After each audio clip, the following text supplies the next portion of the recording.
Nah, mari kita akan perhatikan saudara surat Kristus ini kepada jemaat di Efesus. Kota Efesus itu adalah salah satu kota yang terbesar pada waktu itu di provinsi Asia Kecil dalam pemerintahan Kekaisaran Romawi.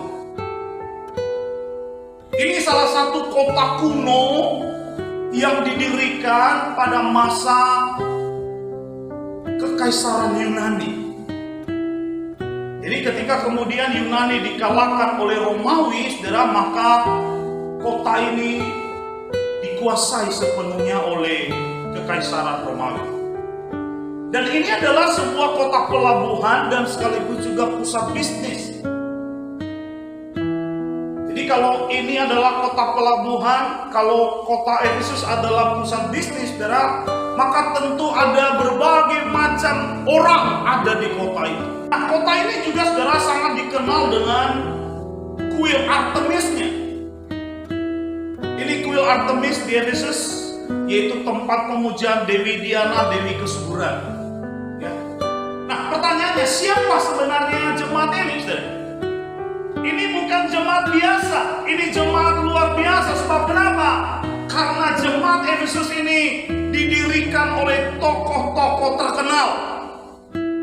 Ya, sebagian orang berkata bahwa ini adalah perintisan dari Rasul Paulus. Jemaat yang dirintis dimulai oleh Rasul Paulus bersama dengan Priscilla dan Aquila. Kalau kita lihat Kisah Para Rasul pasal 18. Tapi sebagian lagi berkata bahwa Paulus hanya sebentar saja. Tapi sebenarnya Priscilla dan Aquila lah yang merintis pelayanan itu. Tapi apapun itu, saudara, bahwa sungguh jemaat ini pernah dilayani oleh tokoh-tokoh terkenal. Ya, tidak seperti mungkin jemaat yang lain.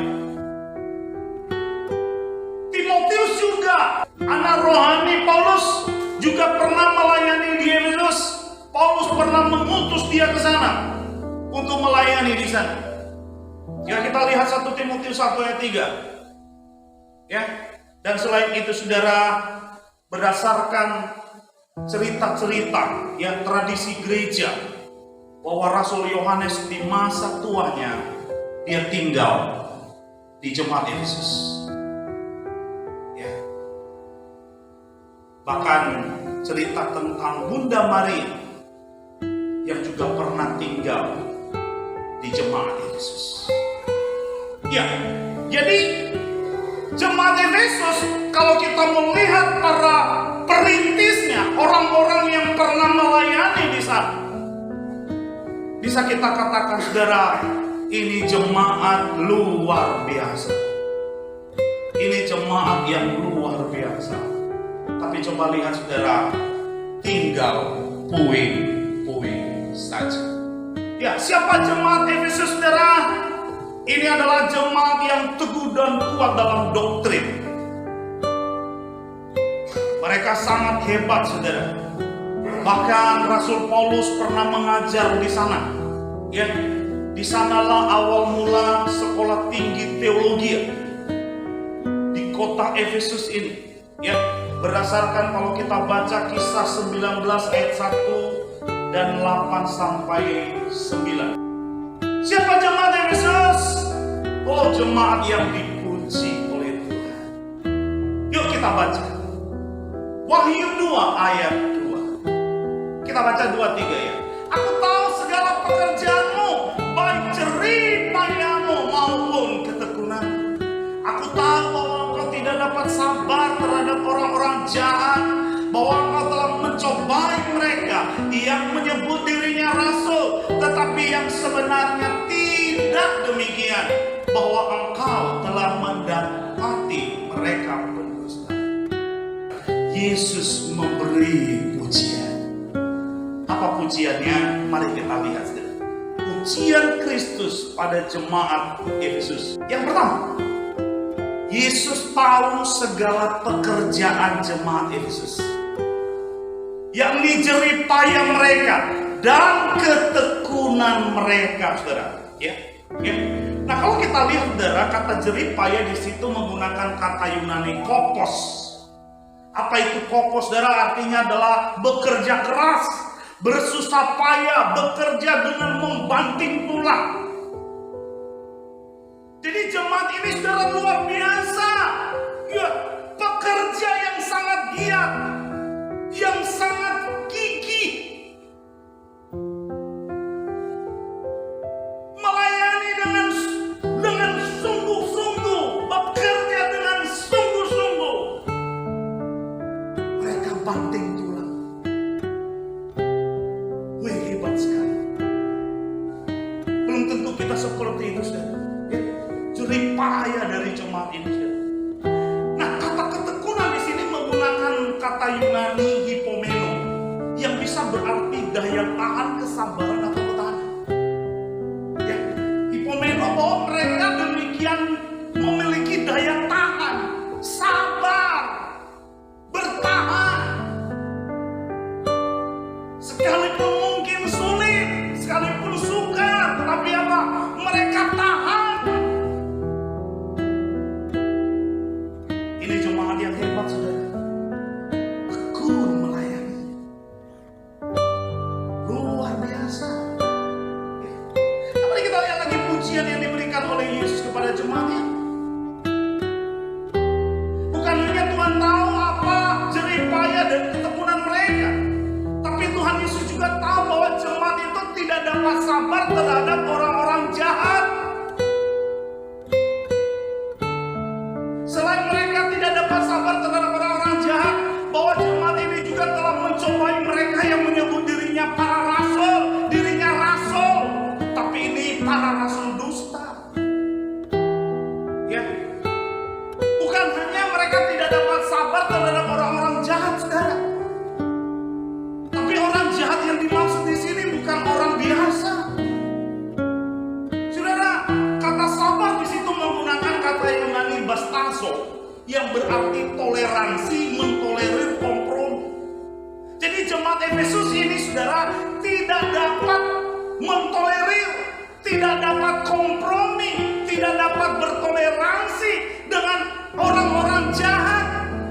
Siapa orang-orang jahat itu saudara? Yaitu orang-orang yang menyebut dirinya rasul, padahal mereka pendusta.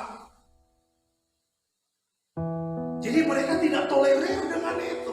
Mereka tidak kompromi dengan itu. Mereka melakukan perlawanan terhadap para rasul dusta,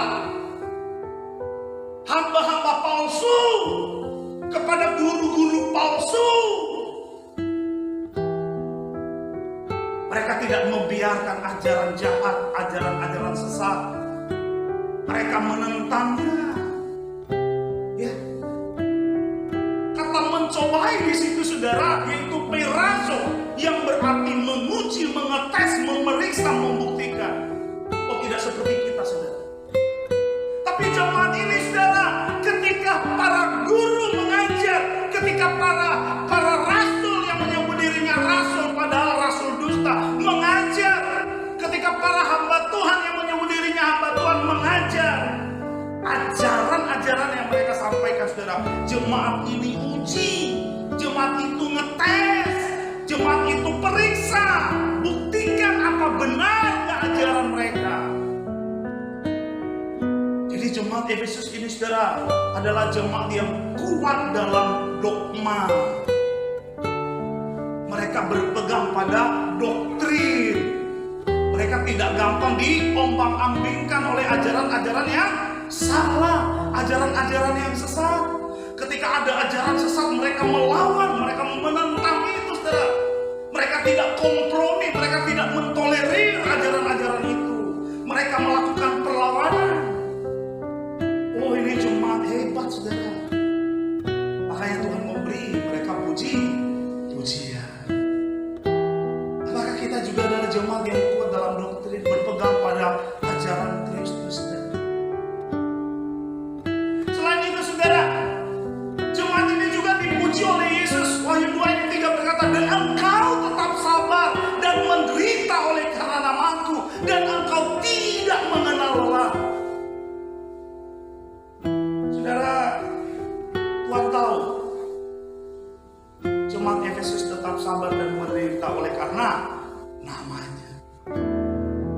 saya katakan bahwa kota Efesus adalah kota pelabuhan, kota bisnis, maka di sana akan banyak orang yang datang dari berbagai tempat dengan latar belakang agama yang berbeda, bermacam-macam. Jadi bisa dipastikan saudara bahwa jemaat ini secara rohani mereka mendapat tekanan. Ya, mereka disisihkan, mereka istilahnya seperti zaman sekarang dipersekusi, ya kan? Mereka dianiaya, mungkin dalam bisnis mereka, mungkin dalam kehidupan mereka. Mereka mungkin tidak beroleh keadilan, saudara. Tapi meskipun demikian, walaupun mereka harus menderita oleh karena nama Yesus, tapi mereka tetap sabar, saudara. Jemaat itu tidak mengenal lelah. Mereka tetap setia. Mereka tetap kuat. Ya. Saudara, kata sabar di situ menggunakan kata hipomeno yang berarti kesabaran, konsisten, keteguhan. Ya. Sekalipun mereka menderita, sekalipun mungkin mereka diperlakukan tidak adil oleh karena iman, sekalipun mereka harus dianiaya, tetapi mereka bersabar. Mereka tidak lari, mereka tidak kecewa, mereka tidak meninggalkan Tuhan. Mereka tetap konsisten, mereka tetap teguh. Luar biasa jemaat ini, saudara. Mereka teguh kepada Tuhan. Ini jemaat yang teguh dalam iman. Ya, tadi adalah jemaat yang bagaimana? Jemaat yang tekun dalam melayani. Jemaat yang kuat dalam doktrin. Jemaat yang teguh dalam iman. Oh, luar biasa sekali. Namun bukan hanya itu, saudara. Kita lihat lagi bagaimana pujian yang diberikan oleh Yesus kepada jemaat Efesus. Wahyu pasal 2 ayat 6. Tetapi ini yang ada padamu, yaitu engkau membenci segala perbuatan pengikut-pengikut Nikolaus yang juga kubenci. Jadi dalam pujian yang diberikan Kristus kepada jemaat ini, kita bisa lihat saudara bahwa jemaat itu membenci apa yang juga dibenci oleh Yesus. Kenapa Tuhan membenci pengikut-pengikut Nikolaus, perbuatan pengikut-pengikut Nikolaus? Karena perbuatan pengikut-pengikut Nikolaus ini sangat menyimpang, bertentangan dengan firman Tuhan. Menurut ceritanya saudara bahwa Nikolaus adalah seorang pengajar sesat. Jadi pengikut-pengikutnya ini melakukan perbuatan-perbuatan yang menyimpang, tidak sesuai dengan firman Tuhan. Dan jemaat di Efesus saudara tidak setuju dengan itu. Ya, dengan cara hidup yang dipraktekkan oleh pengikut-pengikut Nikolaus ini, ajaran-ajaran yang diajarkan oleh pengikut-pengikut Nikolaus ini, mereka tidak suka, mereka membenci. Ya, sama seperti Kristus benci akan ajaran itu, saudara. Kata membenci di situ adalah kata Yunani misos, yang bisa berarti benci, menolak, tidak suka. Jadi jemaat itu tidak suka, mereka menolak segala ajaran yang diajarkan oleh pengikut-pengikut Nikolaus yang bertolak belakang, yang bertentangan, yang menyimpang dengan firman Tuhan. Oh, jemaat ini luar biasa. Mereka jemaat yang menolak ajaran sesat. Luar biasa. Inilah pujian Yesus kepada jemaat di Efesus. Tapi saudara, bukan hanya pujian yang diberikan oleh Yesus, tapi juga celaan. Ayat 2, pasal 2 ayat 4. Kita baca 2-3 itu. Namun demikian, aku mencela engkau karena engkau telah meninggalkan kasihmu yang semula.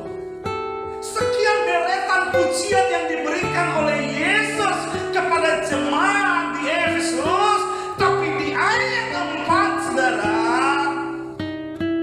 Yesus berkata, namun demikian, walaupun sekian banyak kelebihan-kelebihan yang kau punya, namun aku mencela engkau.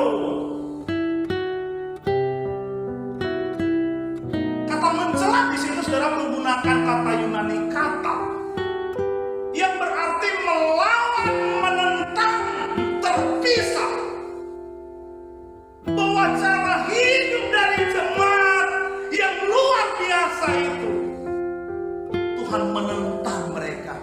Tuhan melawan mereka, Tuhan mencela mereka, saudara. Kalau kepada jemaat di Efesus bisa terjadi hal demikian, saudara. Padahal kalau kita lihat betapa jerih payah mereka dalam pelayanan, begitu luar biasa. Dalam mengikut Kristus mereka siap menderita, teguh dalam iman. Tapi Yesus melawan mereka, Yesus menentang mereka. Bukankah hal yang sama bisa terjadi kepada kita, saudara? Tuhan Yesus mencela dan melawan jemaat Efesus. Sekalipun sekian deretan pujian yang diberikan Tuhan kepada mereka, tapi Tuhan berkata, tetapi aku mencela engkau, aku melawan engkau, aku menentang engkau. Dan kalau Tuhan Yesus berkata bahwa Ia mencela, bahwa Ia melawan, bahwa Ia menentang, berarti ada sesuatu yang salah. Pertanyaannya, saudara, mengapa Kristus menolak dan mencela jemaat itu? Dosa dan kesalahan yang sudah mereka lakukan di hadapan Tuhan yang demikian fatal, sehingga sekalipun sekian banyak prestasi, sekian banyak kelebihan, sekian banyak daftar kehebatan yang sudah terjadi, yang sudah mereka lakukan, tapi Tuhan berkata, aku mencela engkau. Pertanyaannya, saudara, apa dosa yang sudah mereka lakukan? Apa dosa mereka, saudara?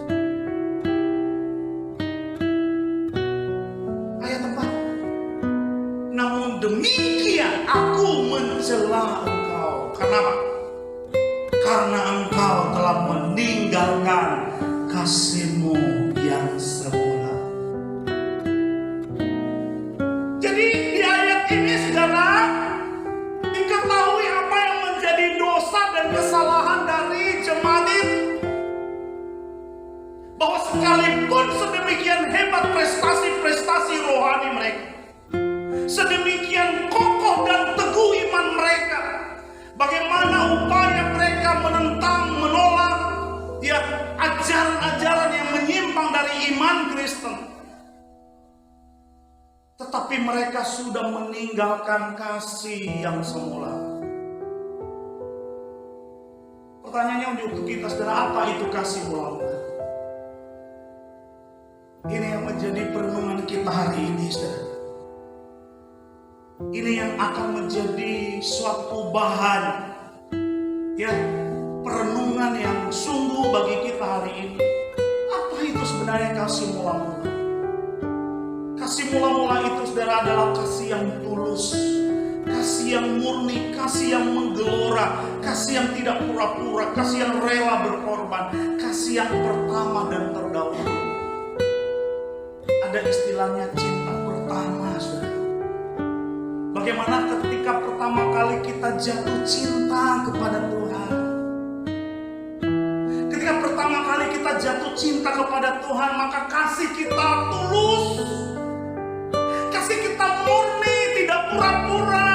Bukan kasih karena ingin mendapatkan sesuatu, tidak, tapi kasih yang tanpa pamrih, berbuat tanpa pamrih, kasih yang rela berkorban. Saya tidak tahu bagi setiap kita, saudara. Tapi saya secara pribadi saya bisa merasakan bagaimana kasih pertama saya dengan Yesus. Ketika pertama kali Tuhan menjamah hidup saya, ketika Tuhan pertama kali hadir tinggal di dalam hati saya, di dalam kehidupan saya. Dan kasih yang itu yang sudah tidak lagi ada dalam kehidupan orang-orang di Efesus. Kasih yang tulus, kasih yang murni, kasih yang menggentarkan, kasih yang membara, kasih yang berkobar-kobar. Mereka sudah kehilangan kasih.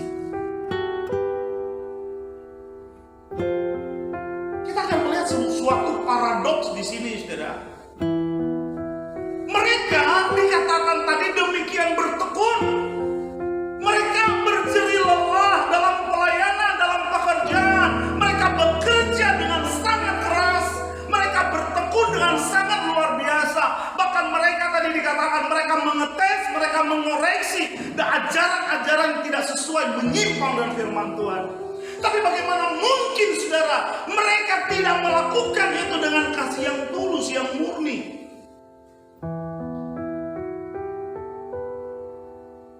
Saudara, jemaat Efesus telah kehilangan kasih akan Tuhan. Kalau kita melihat di dalam surat Paulus kepada jemaat di Efesus di pasal 6 ayat 24 dikatakan demikian. Kasih karunia menyertai semua orang yang mengasihi Tuhan kita Yesus Kristus dengan kasih yang tidak binasa.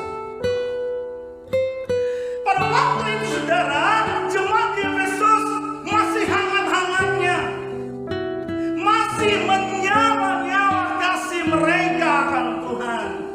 Mereka bersungguh-sungguh mengasihi Tuhan. Bahkan dikatakan di situ saudara, kasih yang tidak binasa. Tapi seiring dengan berjalannya waktu saudara, kasih mereka akan Tuhan menjadi dingin.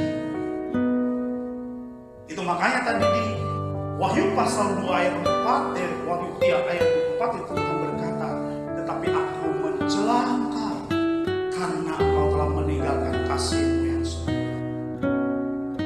Bukan hanya jemaat Efesus telah kehilangan kasih akan Tuhan, tapi kasih akan sesama juga telah hilang dari mereka. Kalau kita melihat Efesus pasal 1 ayat 15 dikatakan demikian, karena itu setelah aku mendengar tentang imanmu dalam Tuhan Yesus dan tentang kasihmu terhadap semua orang kudus. Kalau kita memeriksa ini saudara, sumber-sumber ini, maka kita dapat mengetahui bahwa ternyata sebelum Tuhan berkata kepada jemaat itu bahwa mereka telah kehilangan kasih yang semula, mereka telah meninggalkan kasih yang semula, ternyata mereka memiliki kasih akan Tuhan yang luar biasa. Mereka begitu mengasihi sesama. Tetapi kita dapat melihat bukan sekarang apa yang terjadi. Yesus berkata mereka telah kehilangan kasih. Bagaimana dengan engkau dan saya? Jika ada kasih yang tulus akan Tuhan di dalam hati kita, masihkah ada kasih yang murni? Masihkah ada kasih yang menggelora, yang menggentarkan, yang membara, yang berkobar-kobar akan Tuhan di dalam hati kita? Saya takut saudara, kita lebih mengasihi handphone kita. Kita akan menghabiskan banyak waktu kita dengan handphone kita untuk apa? Hanya sekedar mencari kesenangan kita.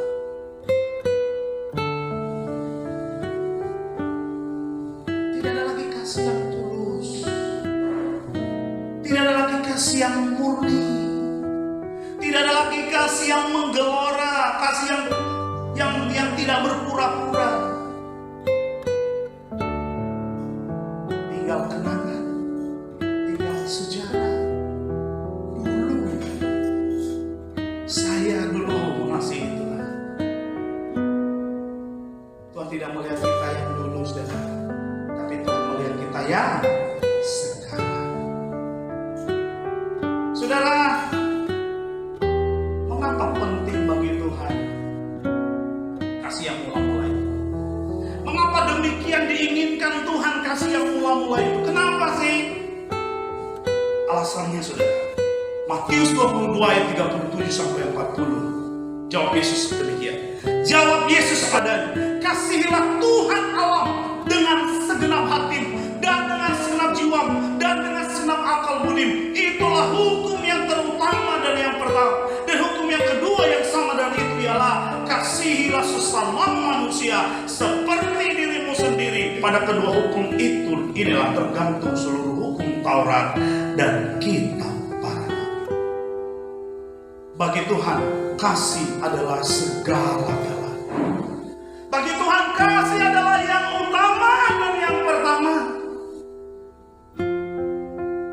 Yang lain boleh tidak ada, tapi Tapi yang ini harus ada. Kita boleh tidak sehebat orang lain. Kita boleh tidak seprestasi orang lain. Tapi Tuhan mau kita tetap punya kasih. Tuhan mau kita mengasihi Dia dengan segenap hati kita. Tuhan mau kita mengasihi Dia dengan segenap jiwa kita, dengan segenap kekuatan kita, dengan segenap akal budi kita. Kita sering berkata, aku mengasihi Engkau Tuhan.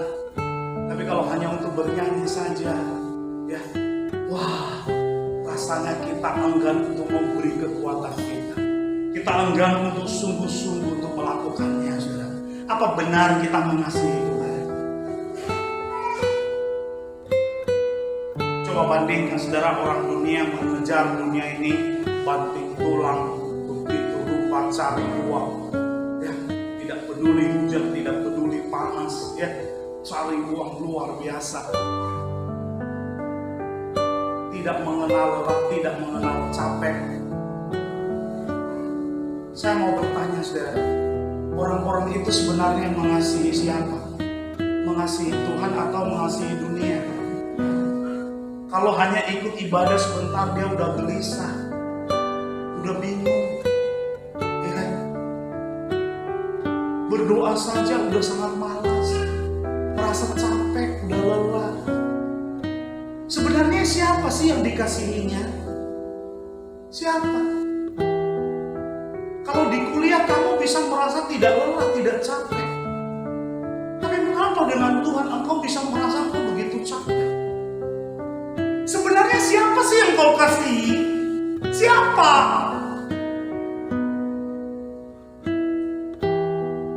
Kalau mungkin kasih yang dimiliki oleh jemaat Efesus sudah demikian dingin akan Tuhan, tapi bisa jadi kita kasih itu sudah tidak ada.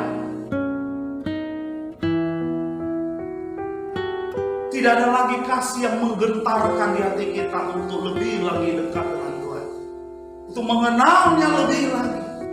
Apa kasih mula-mula begitu diinginkan Tuhan? 1 Korintus 13 ayat 1 sampai 3 dikatakan demikian. Sekalipun aku dapat berkata-kata dengan semua bahasa manusia dan bahasa malaikat, tetapi jika aku tidak mempunyai kasih, aku sama dengan gong yang berkumandang dan canang yang gemerincing. Ayo, sekalipun aku mempunyai karunia untuk bernubuat, aku mengetahui segala rahasia dan memiliki seluruh pengetahuan, dan sekalipun aku memiliki iman yang sempurna untuk memindahkan gunung, tetapi jika aku tidak mempunyai kasih, aku sama sekali tidak berguna. Dan sekalipun aku membagi-bagikan segala sesuatu yang ada pada aku, bahkan menyerahkan tubuhku untuk dibakar, tetapi jika aku tidak mempunyai kasih sedikit pun, tidak ada faedahnya. Jadi mengapa kasih yang mula-mula demikian diinginkan Tuhan? Karena sekalipun kita memiliki deretan prestasi rohani yang begitu hebat, firman Tuhan berkata semua itu tidak berguna. Semua itu tidak berarti ketika segala sesuatunya tidak karena kasih. Sekalipun hebatnya engkau memimpin pujian, sekalipun hebatnya engkau menyampaikan firman Tuhan, sekalipun doamu demikian dahsyat luar biasa, tapi ketika engkau melakukan semua itu bukan karena kasih, maka semua itu sia-sia, sama sekali tidak berguna. Saudara, ini yang Tuhan mau. Ini yang Tuhan inginkan dari jemaat Efesus. Yang mau mereka kembali kepada kasih-Nya yang sempurna. Kenapa kasih mula-mula begitu diinginkan Tuhan, saudara? Karena akhir zaman akan tiba. Matius 24 ayat 12 berkata, dan karena makin bertambahnya kedurhakaan, maka kasih kebanyakan orang akan menjadi dingin.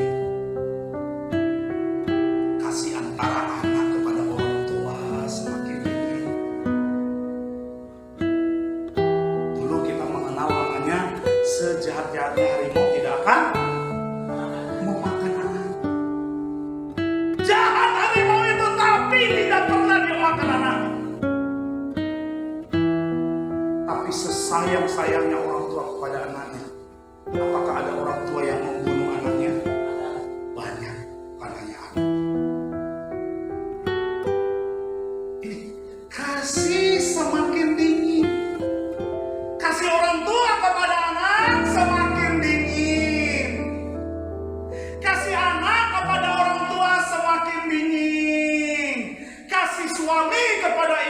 semakin dingin. Kasih istri kepada suami juga semakin dingin.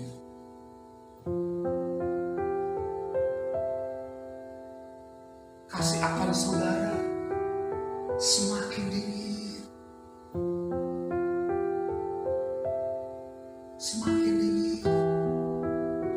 Gak usah jauh-jauh. Bagaimana dengan kita? Saya ingat saudara satu kali menyampaikan sebuah cerita orang yang masuk neraka dalam cerita Lazarus si miskin. Ya? Ada orang kaya yang hidup dalam kemewahan, ya kan? Ya?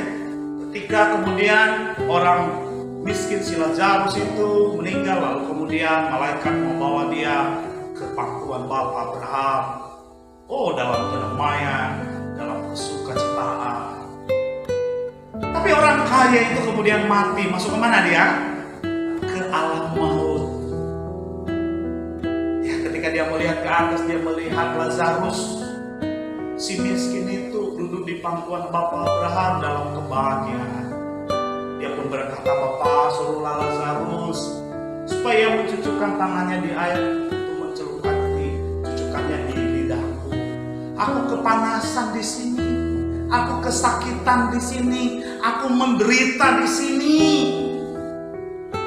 Lalu Bapak Abraham berkata, "Anakku, kamu waktu hidup, kamu sudah mendapat upamu, kamu sudah dapat bagianmu.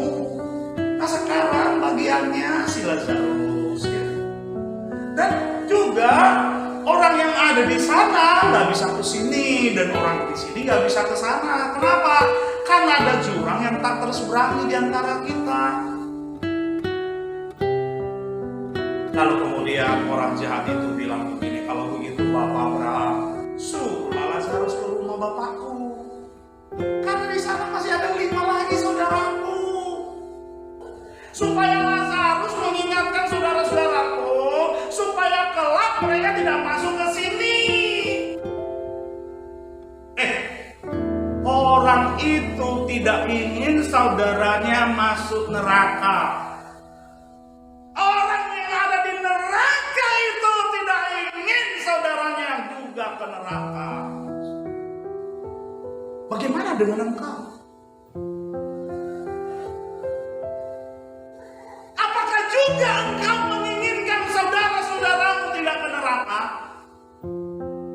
Apakah juga engkau menginginkan saudara-saudaramu supaya mereka masuk ke surga? Kalau orang di neraka itu tidak ingin saudaranya ke neraka, bukankah harusnya kita yang mengenal Tuhan, saudara, kita juga punya belas kasih?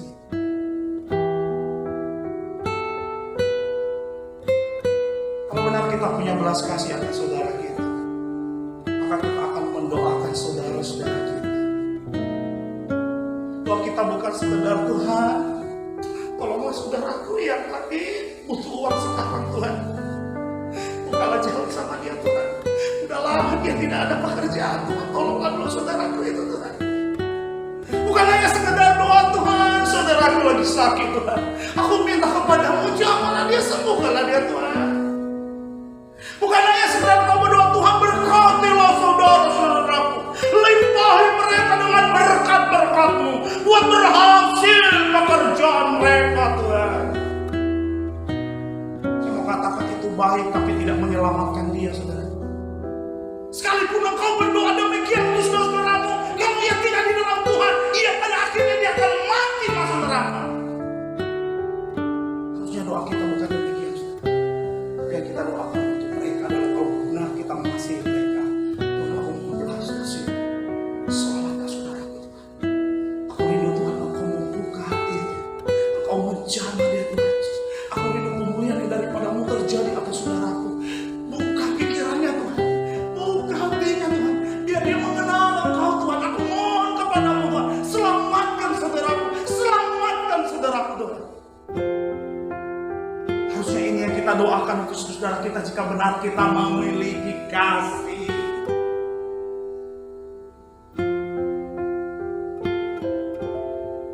Kasih kebanyakan orang akan menjadi dingin di akhir zaman, saudara. Itu juga bisa melanda kita. Itu juga bisa terjadi pada kita. Sehingga kita akan menutup mata kepada saudara kita. Kita tidak akan peduli lagi dengan mereka. Ketika engkau tutup mulut dan tidak berbicara tentang kasih Tuhan kepada mereka, itu tanda bahwa engkau telah menjadi dingin. Bahwa engkau tidak lagi memiliki kasih akan mereka. Ketika engkau tidak berbicara tentang kebaikan-kebaikan Tuhan, ketika engkau tidak menyampaikan mereka kabar baik, ketika engkau tidak berbicara keselamatan yang telah diberikan Yesus, yang telah engkau terima dari Yesus, ketika engkau tutup mulut dan tidak berbicara kepada mereka tentang keselamatan yang telah dikerjakan oleh Yesus bagi mereka dan kayu salib, itu menunjukkan bahwa sesungguhnya saudara engkau tidak memiliki kasih akan saudara-saudara. Jangan dulu orang lain, saudara. Jangan dulu orang lain. Saudara, ini yang Tuhan mau. Kasih yang mula-mula ini, saudara. Bagaimana menggelora, mengentarkan di dalam hati kita, saudara. Mari kita bandingkan jemaat Efesus dengan jemaat Tesalonika, saudara. Jemaat Efesus tadi di ayat 2, di Wahyu pasal 2 ayat 2 dikatakan di situ bahwa Tuhan tahu segala pekerjaan mereka. Tuhan tahu segala jerih payah dan ketekunan mereka. Dan kalau kita bandingkan ini dengan jemaat di Tesalonika, saudara, apa yang dikatakan Rasul Paulus di situ, saudara, ya, tentang jemaat di Tesalonika? 1 Tesalonika 1 ayat 3. Sebab kami selalu mengingat pekerjaan imanmu, usaha kasihmu, dan ketekunan pengharapanmu kepada Tuhan kita Yesus Kristus di hadapan Allah dan Bapa kita. Jadi kalau kita bandingkan, saudara, bahwa sekalipun segala pekerjaan yang dilakukan oleh jemaat di Efesus, tapi lagi-lagi, saudara, pekerjaan itu tidak dilakukan atas dasar iman. Beda dengan jemaat di Tesalonika, di mana mereka melakukannya karena iman.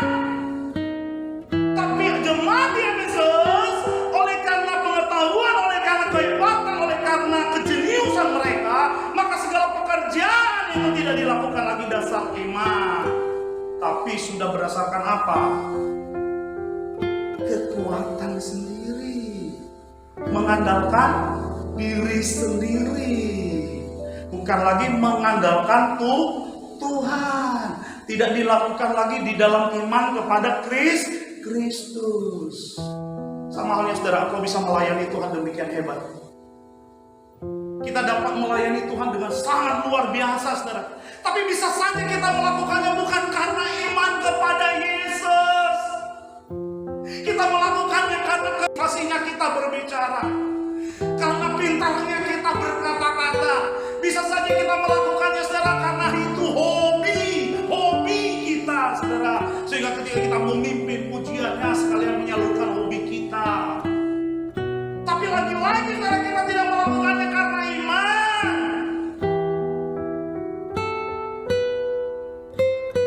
Tuhan juga berkata tadi, saudara, kepada jemaat Efesus bahwa Tuhan tahu jerih payah mereka, bagaimana mereka bekerja sangat kuat, bekerja sangat keras. Tapi coba perhatikan jika dibandingkan dengan jemaat Tesalonika, saudara, bahwa usaha yang mereka lakukan adalah karena kasih. Karena kasih. Apakah engkau melayani Tuhan karena kasih? Apakah engkau memberitakan Injil karena kasih? Satu kali, saudara, saya pergi ke satu daerah di Mentawai. Jauh ke dalam, saudara. Melewati sungai sekian jam kami harus jalan. Kalau jalan darat lebih sulit lagi. Sangat sulit sekali. Ketika sampai di sana, saudara, hati saya menangis. Mereka bukan hanya miskin secara jasmani, tapi mereka juga miskin secara iman. Ketika berkeliling di desa di dusun itu, saudara, kami berjalan kaki dari satu tempat ke begitu panjang jalannya itu. Sepanjang jalan itu hati saya berdoa, Tuhan, kasihan mereka, kasihan.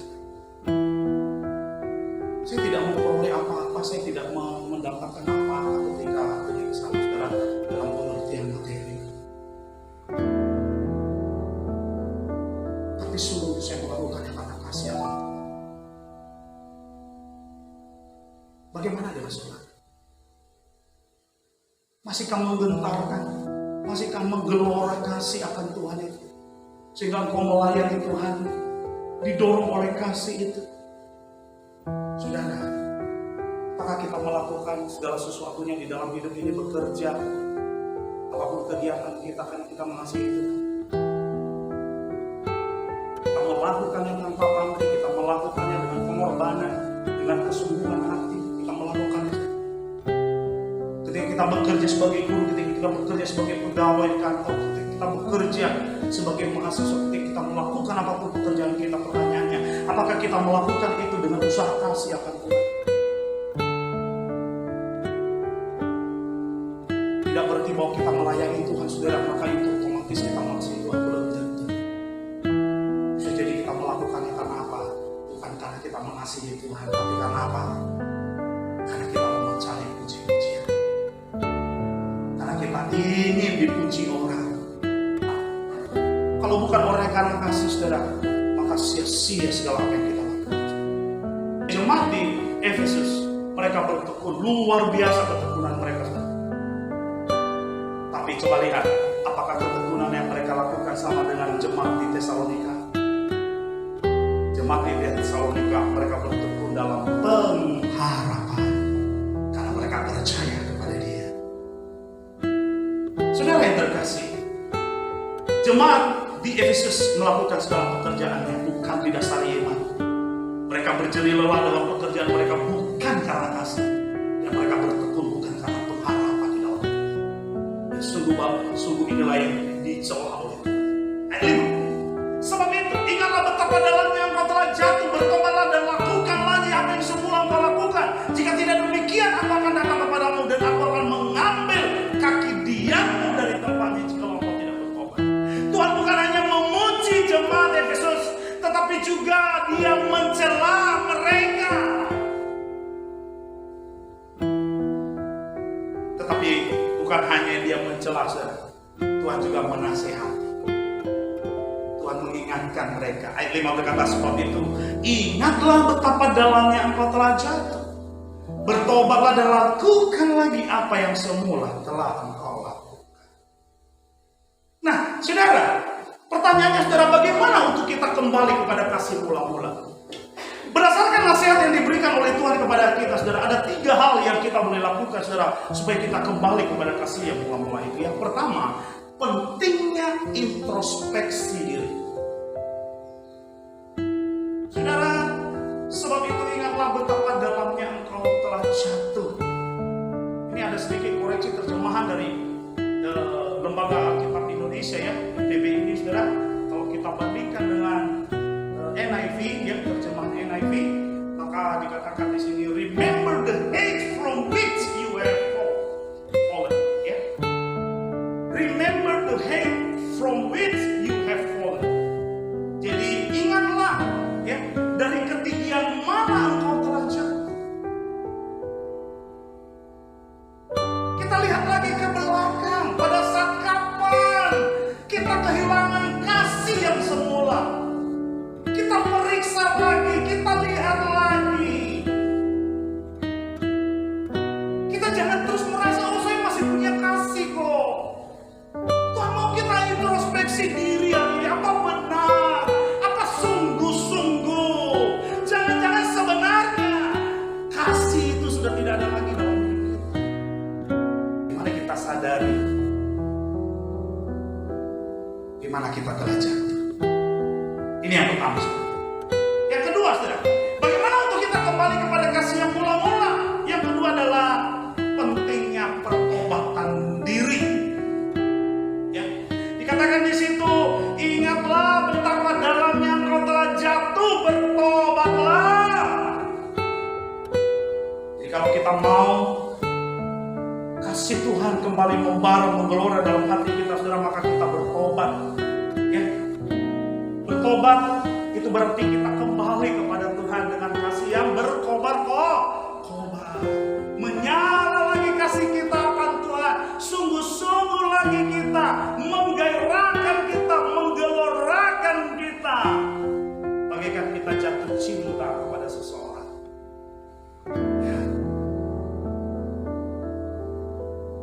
Bagaimana orang yang jatuh cinta, saudara?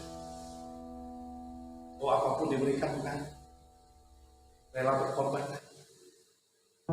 Dia tidak hitung lagi pengorbanannya, waktunya bukan? Karena apa? Karena cintanya, karena kasih. Bagaimana dengan kasih kita? Mari kita kembali ke Dia. Bertobat berarti kita akui dosa itu dan kita tinggalkan dosa itu. Kalau selama ini kita tidak lagi membara kasih kita akan Tuhan, kita datang dengan kerendahan hati mengakui dan kita kembali kepada Tuhan. Kita tinggalkan itu, saudara. Tuhan mau kita kembali, Tuhan mau kita bertobat, saudara. Yang ketiga, saudara, bagaimana untuk kembali pada kasih mula-mula? Yang ketiga yaitu pentingnya tindakan diri. Tindakan seperti apa, saudara? Katakan bertobatlah dan lakukan lagi apa yang semula engkau lakukan. Kalau dulu jemaat Efesus melayani Tuhan dengan kasih, melayani sesama dengan kasih, dan Tuhan mau mereka melakukan itu lagi seperti dulu, seperti semula mereka. Kasih yang mereka punya kan Tuhan, kasih yang menggentarkan, kasih yang menggelora itu. Tuhan mau kita melakukan lagi apa yang dulu kita lakukan ketika pertama kali kita bertemu dengan Yesus.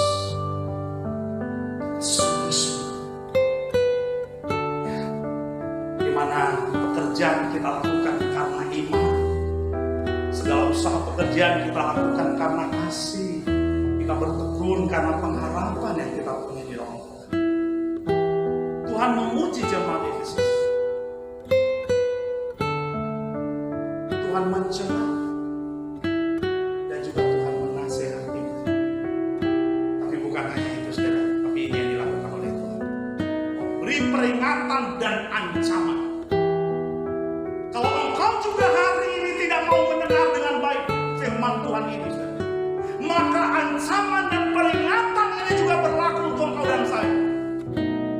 Dikatakan oleh Tuhan, jika tidak demikian, aku akan datang kepadamu dan aku akan mengambil kaki diammu dari tempatnya jika engkau tidak bertobat.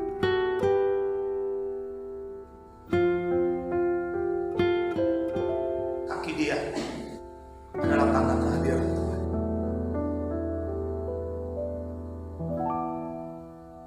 Ketika kita tidak mau bertobat, ketika kita tidak mau kembali kepada kasih mula-mula, ketika kasih kita tetap dingin akan Tuhan, maka Dia akan datang, saudara, dan Dia akan mengambil kaki dia itu dari tempat, sehingga tidak ada lagi firman Tuhan yang menuntun kehidupan kita, dan kita akan tersesat dan binasa, saudara.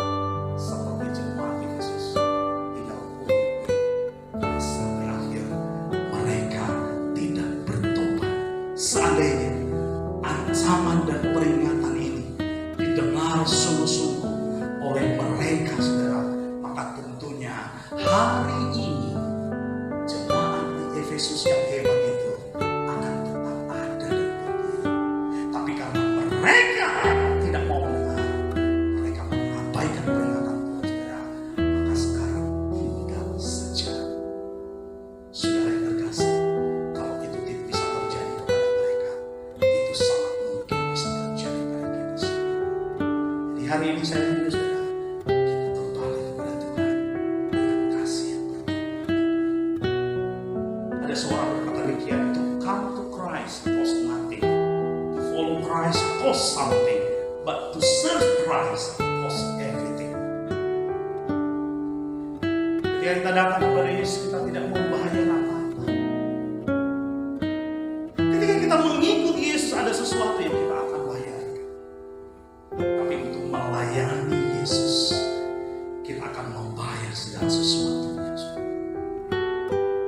Tuhan mau kasih kita akan Tuhan jadi segala-galanya bagi kita.